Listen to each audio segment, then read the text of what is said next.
Bonjour à tous, bienvenue dans notre podcast Cœur en main. Aujourd'hui, on va s'intéresser à l'importance de bouger pour notre cœur. Mon invité, c'est Christophe Renard. Il est le directeur de Sport sur ordonnance. C'est en fait une initiative qui permet aux médecins de prescrire du sport à des patients qui sont sédentarisés et ou à des patients qui souffrent d'une maladie de longue durée. Bienvenue dans Cœur en main. Salut Christophe, tu es mon invité aujourd'hui. Bonjour Adrien, merci d'être là, ça me fait plaisir. Christophe, avant d'entrer dans le vif du sujet et de parler de l'importance de bouger pour notre cœur, j'aime bien demander à mes invités leur propre définition du cœur. C'est quoi pour toi le cœur ? Pour moi, le cœur, c'est un muscle, c'est une pompe, mais c'est également le centre du corps humain. Le cœur, il bat 24 heures sur 24, 7 jours sur 7, 365 jours par an. D'accord, donc toi, c'est une définition très technique. On le comprend évidemment parce que forcément, avec ton job, c'est comme ça que tu le vois. Le sport, tu le sais, c'est un peu ma came. Moi, j'adore faire du sport et donc je trouve que c'est important effectivement de partager l'importance de bouger parce que c'est ça l'objet du podcast d'aujourd'hui, c'est d'expliquer que bouger, ça va en fait être hyper bénéfique pour notre cœur. Exactement. Ce qui est surtout intéressant, c'est de parler vraiment d'activité physique. Parce que tu vois, tu as plein de gens qui se considèrent pas sportifs, mais qui sont quand même hyper actifs. Et puis tu as une notion, tu as quand même des sportifs qui restent très sédentaires. Si on fait du sport une fois par semaine et les restants du temps dans son canapé, mais on est plus sédentaire que sportif. Voilà. Donc en fait, dans ce que j'entends, dans ce que tu m'expliques, il y a déjà un peu trois notions qu'on peut un peu différencier. C'est-à-dire, il y a la notion de l'activité physique en tant que telle. Il y a le sport, là, on est dans quelque chose d'un petit peu plus avancé. Et puis, il y a la sédentarité. Là, c'est vraiment le fait de ne pas bouger, de rester sans aucune activité et qui pourrait poser des problèmes. Voilà. On peut peut-être les définir chacune à leur tour, comme ça on comprend un peu dans quel univers on navigue. Tout à fait. La sédentarité se caractérise par tous les mouvements, soit en position assise ou en position couchée. Donc en gros, les positions de repos. C'est ça. La télévision, le fait de coucher, faire la sieste, lire, dormir, ça fait partie de la sédentarité, ça fait partie de la physiologie de l'humain. Travailler aussi, en fait, quand on est sur un bureau avec un ordinateur, c'est de la sédentarité ? Évidemment, si tu restes en position assise le long de ta journée et que tu es en face à un PC, tu es sédentaire. Regarder un PC ou regarder une télé, c'est exactement la même chose. D'accord. Bon, ça, c'est la sédentarité. Après, il y a l'activité physique. Voilà. Toute l'activité physique, mais c'est le contraire de la sédentarité. C'est tous les mouvements à laquelle on est actif en position debout. Et là, la notion d'intensité peut être variable. On peut aussi la mettre en évidence avec la notion d'inactivité physique. L'inactivité physique est l'absence ou l'inférieur aux recommandations de l'OMS. Donc, tu es inactif quand tu ne respectes pas les recommandations de l'OMS. Alors, les recommandations de l'OMS, il y a beaucoup de gens qui ne les connaissent pas. C'est important de les rappeler. C'est quoi exactement qui est balisé là-dedans et qu'est-ce qu'on recommande aux personnes de faire ?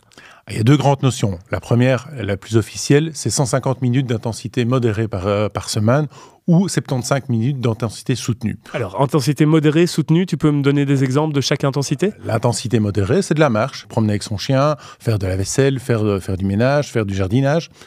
Et l'intensité soutenue, tu vas courir, tu vas monter en intensité, tu vas travailler dans l'effort physique, être beaucoup plus important, ce qui apporte des bénéfices un peu différents, mais complémentaires. Ok, donc 150 minutes ou 75 minutes, ça c'est la recommandation principale. Il n'y a rien d'autre qui est mis en exergue dans cette... Évidemment, plein d'autres recommandations au niveau de l'OMS. Donc là, on parle de l'endurance, on parle vraiment de cardiovasculaire. C'est un peu l'histoire du podcast. Ouais. Après, on valorise aussi tout ce qui est le renforcement musculaire pour augmenter finalement la notion de charge et augmenter la notion de qualité de vie. Ça apporte quelque chose de différent, complémentaire. Ça va avoir un impact sur plein de trucs en fait dans notre vie, d'office. Il y a également la notion de souplesse, de stretching, de coordination, d'équilibre. Pour garder des mouvements fonctionnels, c'est important. Après, il y a un autre petit tips que je voudrais donner. La notion de 150 minutes, elle n'est pas toujours facile à comprendre. Mais voilà, c'est ça que j'allais te demander. Est-ce que toi, en tant que professionnel justement du secteur de l'activité physique, est-ce que tu trouves que ces recommandations de l'OMS, elles sont bonnes ? Parce que il y a parfois des choses qui sont un peu décriées aussi. Là, je suis persuadé qu'il y a des gens qui écoutent le podcast qui sont déjà en train de faire le calcul des 150 minutes. Ça fait combien de temps ? Ok, tous les jours, il faut que je marque 20 minutes. Donc, je dirais 30 minutes par jour, 5 jours par semaine. À intervalle de 10 minutes d'activité physique. Et on n'en parle jamais assez. Ah oui, donc ça ne doit pas être 30 minutes spécialement consécutives. Non, un peu 10 minutes le matin, de 10 minutes, c'est 10 minutes parfait. le midi et 10 minutes le soir. L'idée, c'est pas non plus de faire 1 minute et de compter chaque minute. C'est d'avoir une balise pour les gens. De se dire, pendant 30 minutes par jour, je dois être au moins être actif. Ok, super. Donc ça, c'est vraiment la recommandation que toi, tu donnes. Alors, donc on a balisé effectivement cette activité physique de l'OMS. Mais ce qu'on a envie de savoir aussi, c'est que forcément... on dit que bouger c'est bon pour le cœur, mais physiologiquement, qu'est-ce qui va se passer en fait ? Qu'est-ce qui fait que je me mette en exercice, que j'aille marcher, que j'aille courir, que je fasse du vélo ? Qu'est-ce qui va se passer dans mon corps pour que mon cœur puisse en bénéficier ? On ne sait jamais parler du cœur sans parler entièrement du système cardiovasculaire. Le cœur, c'est une pompe. plus tu vas l'améliorer, plus tu vas travailler, plus tu vas améliorer l'effet de pompe, l'effet cardiovasculaire. Donc, ce corps, il va s'améliorer, il va avancer dans le temps, dans la vie, par l'entraînement, et donc il va être moins sollicité lors des efforts soutenus par la suite. Ok.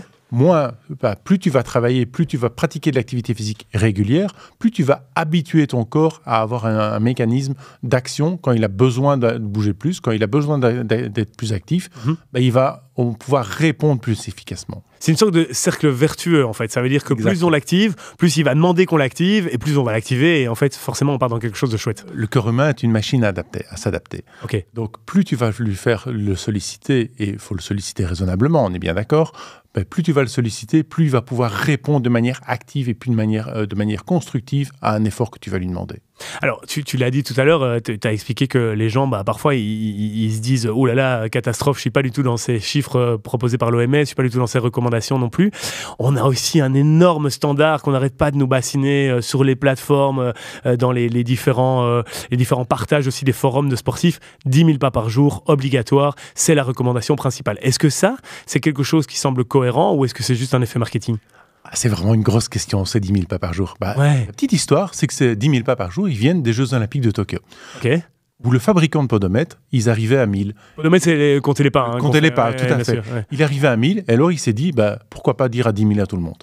Okay. Il n'y a pas eu de validation scientifique au départ là-dessus. Okay. La notion de 10 000 pas, elle est très abstraite. Moi, je trouve qu'elle n'est pas intéressante. Ça représente quand même, je crois, 7 ou 8 km, plus ou moins de moyenne. 6 et 8 d'une personne à l'autre. C'est beaucoup quand même en une journée. Et c'est assez complexe parce que si aujourd'hui on va marcher tous les deux, on va faire 10 000 pas, on ne sera pas du tout au même endroit, on n'aura pas la même intensité, on n'aura pas le même temps. Pour moi, c'est un critère qu'il ne faut pas tenir compte. Okay. C'est un message qui peut être intéressant, mais le podomètre reste quelque chose d'intéressant dans une spirale évolutive. Tu as un podomètre, tu mesures tes pas, le lendemain, tu fais 2000, le lendemain, tu fais 2001, il y a une marge de progression. D'accord. Si tu en fais 2000 et que ton ratio est 10 000, tu vas dire « j'y arriverai pas, je vais ranger le podomètre dans un coin et je l'utiliserai plus jamais ». Oui. Donc pour toi, ce qui est important vraiment, c'est de privilégier l'évolution. C'est de dire si je repars de zéro ou en tout cas de pas grand-chose, l'idéal, c'est plutôt de se dire chaque jour, je vais essayer d'évoluer un peu dans mon activité physique plutôt que de directement se baliser des objectifs qui semblent vite irréalisables. Évidemment, tout le monde part de quelque chose. Personne ne part de zéro parce que tout le monde se lève le matin, marche un peu et bouge et fait de la vaisselle, fait de l'entretien. C'est aussi ça, l'activité physique. Mais donc, se donner des objectifs réalistes, mesurables et temporels, c'est quelque chose d'important. Okay. Avoir une marge de progression réaliste et surtout écouter son corps. Pas aller trop vite, pas brûler les étapes. On a expliqué les bienfaits que ça pouvait engendrer sur le cœur, notamment au niveau physiologique. C'est quoi justement le problème qu'on risque d'avoir au fur et à mesure de la sédentarité si on continue à rester tranquille, à pas bouger et à éviter de se mettre en activité? Moins tu as envie de bouger, moins tu auras envie de le faire, et plus dès que tu vas faire quelque chose, tu vas ressentir des douleurs. Donc tu auras encore moins envie de bouger et tu vas tomber dans une spirale où finalement tes maladies cardiovasculaires risquent d'arriver, le diabète, l'hypertension, les maladies cardiaques restent évoluées, et ce qui permet encore de se dire j'ai pas envie de bouger, j'arriverai pas, et donc plus le gap va être loin, plus ça va être inatteignable.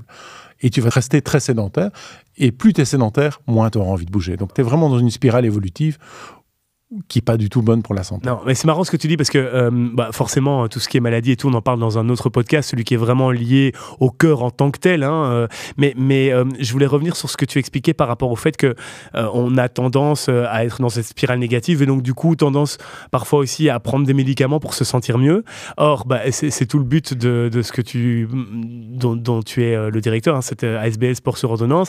L'idéal, ce serait en fait de pouvoir peut-être diminuer un peu cette dose de médicaments en la remplaçant par de l'activité physique parce qu'en fait, elle permet justement de faire des choses dans notre corps que les médicaments font aussi. Exactement. L'activité physique, elle est evidence-based medicine. Ça montre qu'il y a suffisamment de littérature pour montrer que l'activité physique est bonne pour la santé et particulièrement pour les maladies cardiovasculaires et les maladies métaboliques comme le diabète. On sait là aujourd'hui que l'activité physique est exactement le même mécanisme que certains médicaments sans aucun effet secondaire. Donc l'activité physique, elle peut être que bonne pour la santé et il n'y a pas de cas à laquelle l'activité physique peut apporter des effets négatifs pour autant que c'est fait, toujours dans de bonnes conditions, je le dirai jamais assez, et avec des personnes compétentes. Bon, soyons très concrets. Imaginons maintenant que quelqu'un nous écoute là et veut se relancer.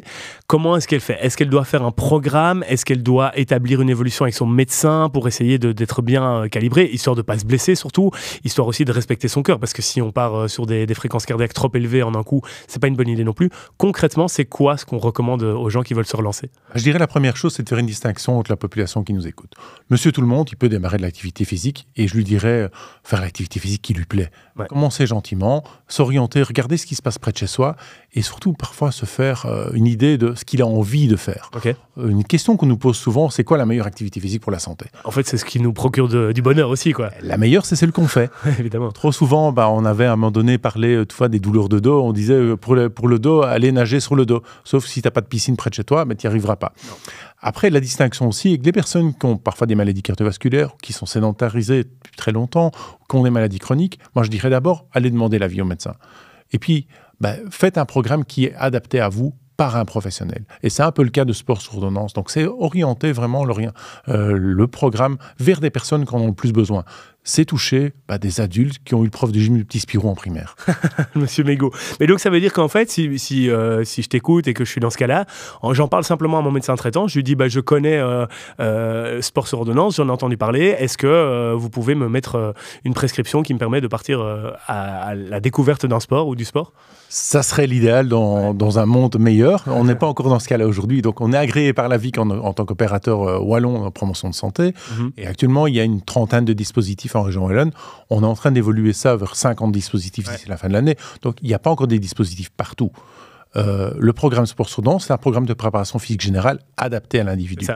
Mais on ne peut pas encore aujourd'hui dire à l'entièreté de la population faites-le dans votre commune parce que toutes les communes n'adhèrent pas encore. Il faut que ça soit un petit peu plus élargi. Il faut que ça avance. On a parlé des gens qui veulent se relancer. Après, on peut aussi parler des gens qui sont déjà sportifs. Tu vois, moi, je fais une dizaine d'heures de sport par semaine. Et donc, ce qui revient souvent, c'est la notion de on va faire du cardio ou pas du cardio. Il faut faire gaffe aux fréquences cardiaques. Il y a les zones aussi. On parle de zone 1, zone 2, zone 3, zone 4. Parlons justement de ces personnes-là qui sont déjà un peu dans ce monde de l'activité, dans ce monde du sport. La fréquence cardiaque, c'est quoi? Qu'est-ce que c'est exactement? Pourquoi est-ce qu'elle monte? Pourquoi est-ce qu'elle descend? Comment est-ce qu'on peut l'expliquer? On parlait tout à l'heure de l'évolution du cœur. Ta fréquence cardiaque, elle va être régulée par l'intensité de l'activité que tu fais. Le cœur, c'est une pompe. Si tu lui demandes plus, il va pomper plus, il va augmenter son rythme cardiaque. On peut définir cette fréquence cardiaque maximum. Il y a des règles qui sont étudiées. C'est 220 moins l'âge pour les hommes, 229 moins l'âge pour les dames. Mais ça veut dire quoi, en fait, cette fréquence cardiaque maximum? Ça veut dire qu'on ne peut pas aller au-dessus quand on fait du sport? Ça veut dire qu'on doit respecter cette fréquence cardiaque maximale? C'est quoi? La fréquence cardiaque maximale, c'est la fréquence à laquelle tu ne sauras pas aller au-dessus. Physiologiquement, tu ne sauras pas y aller. Ça te permet de mesurer parfois des idées au niveau d'entraînement. On parle souvent de la fréquence cardiaque de 70% de fréquence cardiaque maximum pour l'endurance fondamentale. Ça veut dire quoi, l'endurance fondamentale? Ça veut dire c'est de l'endurance qu'on a habituellement. L'endurance qui entretient le cœur. Et c'est ce qui permet d'apporter le plus de bénéfices pour l'individu de base. D'accord, très bien. Dès que tu veux augmenter ta fréquence cardiaque, tu vas rechercher de la performance, ce qui n'est pas toujours le plus indiqué pour tout le monde, et ce qui peut être un choix aussi. Tu l'as dit toi-même, tu fais 10 heures de sport par semaine, tu fais de l'entraînement, tu cours, tu as envie, à un moment donné, si tu t'inscris notamment aux 20 km de Bruxelles ou à un marathon, de faire une petite performance. Et là, tu vas titiller un peu la zone rouge. C'est un peu comme dans une voiture, tu as un contour. Quand tu vas rouler habituellement, tu vas rouler à 3-4 000 tours par minute, et puis de temps en temps, tu vas monter à 7 000. Mais ça, c'est dangereux pour mon cœur aussi. Est-ce qu'il y a des effets néfastes aussi sur le fait de se mettre un peu dans le rouge trop souvent? Se mettre un peu dans le rouge n'est pas dangereux. Déjà, on ne va pas aller trop dans le rouge. Et puis, le corps est un mécanisme qui fonctionne très bien. Tu ne sauras pas y aller trop longtemps. Parce qu'il va te dire, à un moment donné, stop. Il y a un rupteur qui va exactement comme dans la voiture. C'est ça. Après, c'est intéressant, mais il faut y aller progressivement. Je le dirai encore pas. Chaque chose à la fois. Et si on veut commencer l'activité physique, on doit rester dans l'endurance de base, l'endurance fondamentale, qui permet d'abord asseoir, c'est comme une pyramide, asseoir d'abord les bonnes bases pour après aller vers plus loin. Et donc ça vaut le coup alors de s'équiper de ces fameuses montres qui nous permettent de savoir, ou alors il y a aussi des trucs qu'on met autour ceinture cardio, ceinture cardio. Plein de choses qui c'est bien de le faire ou... C'est intéressant quand tu veux viser de la performance, quand tu vas avoir un programme établi, tu veux avoir toi-même te monitorer de manière très précise. Moi je trouve que c'est également intéressant pour Monsieur Tout-le-Monde, ne fût-ce que pour avoir un podomètre et une idée de sa fréquence cardiaque. Ouais.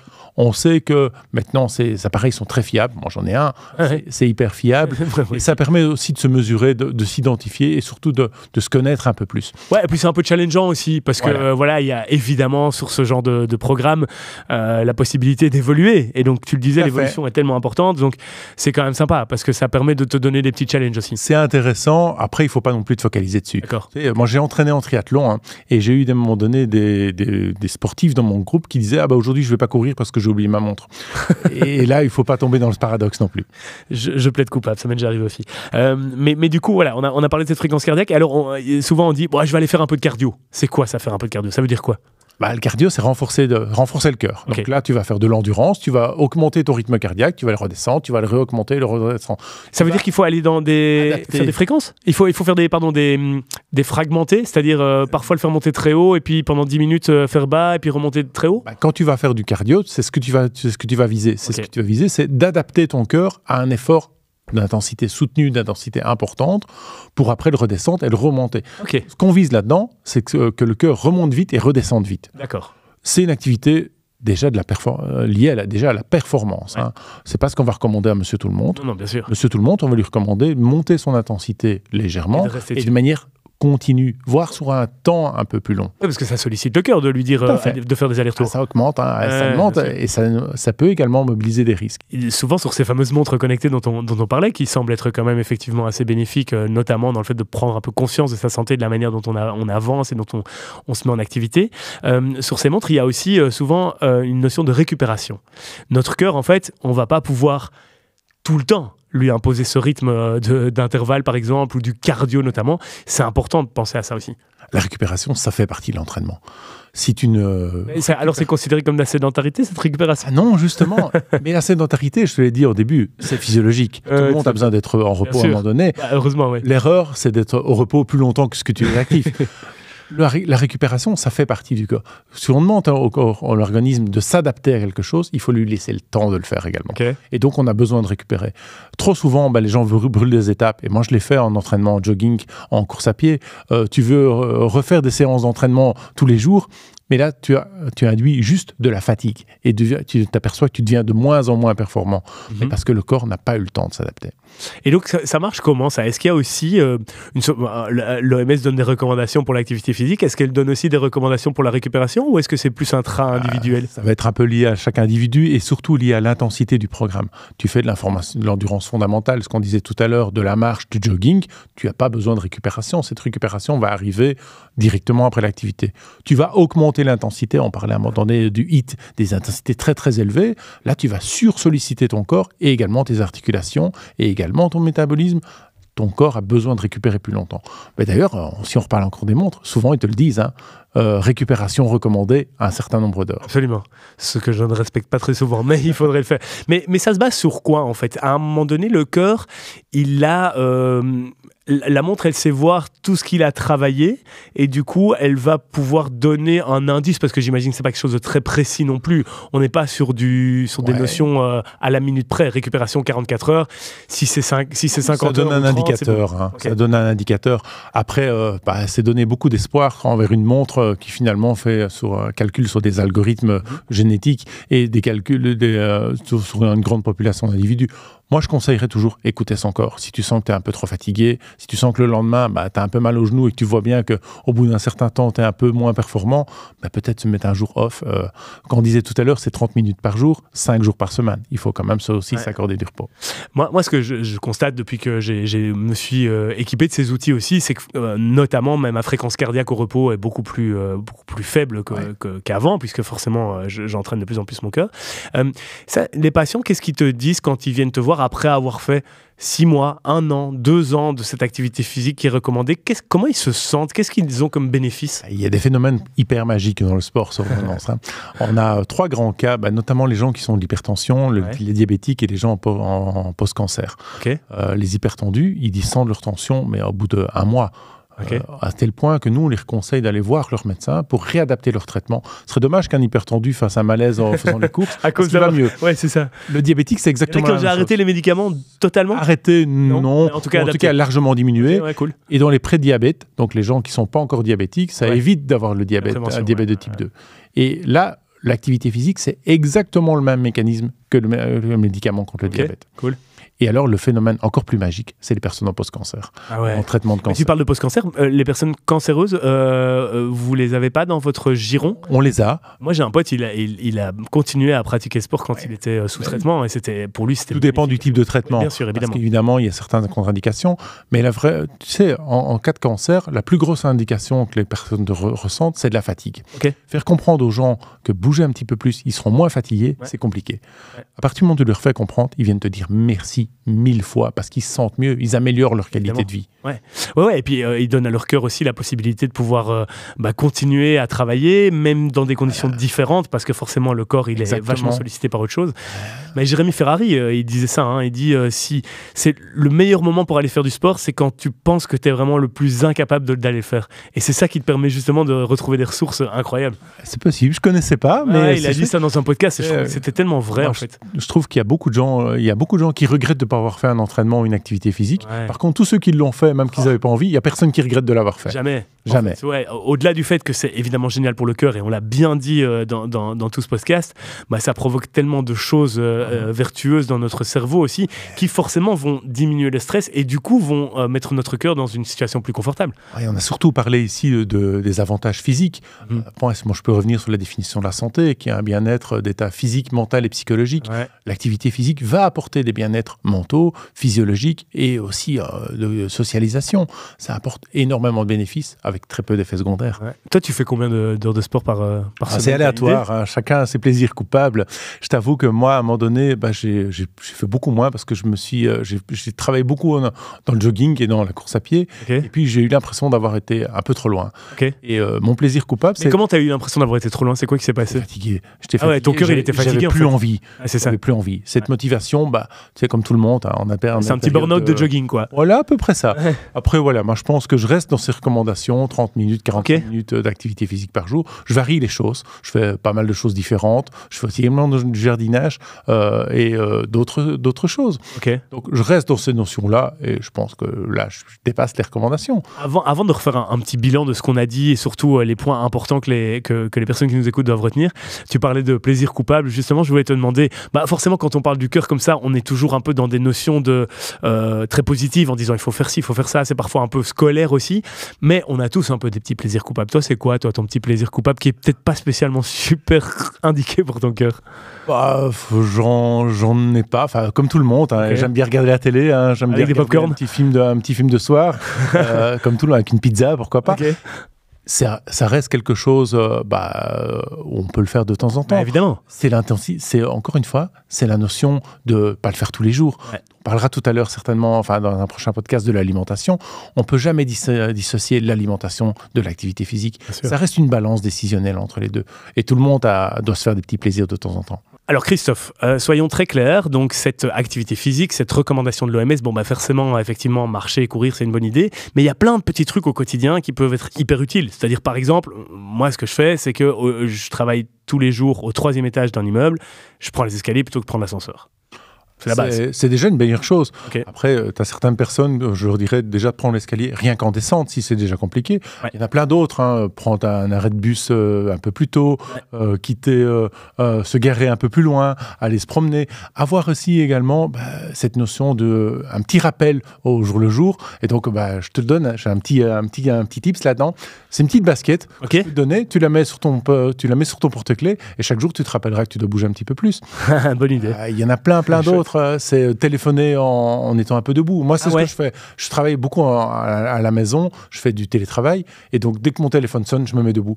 Quand on a un travail de bureau, un travail informatique, on est souvent amené à rester assis longtemps. Moi, j'essaie toutes les 30 minutes de me lever, ne fût-ce que 5 minutes, et bouger un petit peu plus, aller se boire un verre d'eau, ne pas avoir comme aujourd'hui, un verre d'eau et pas une carafe. Ouais. Parce que quand ton verre est vide, tu vas te lever, tu vas aller le chercher. Bien sûr, ouais, tout à fait. Mais tu sais, il y a plein d'entreprises maintenant où ils installent par exemple des sortes de pédaliers comme ça en dessous du bureau qui peut même éventuellement générer de l'électricité pour recharger tes ordinateurs ou tes téléphones. C'est pas mal ça aussi, non? Ça peut être bien. Après, c'est difficile à mettre en place dans toutes les entreprises. Moi, ce que j'avais dans une précédente, à la place de mon siège de bureau, j'avais un ballon.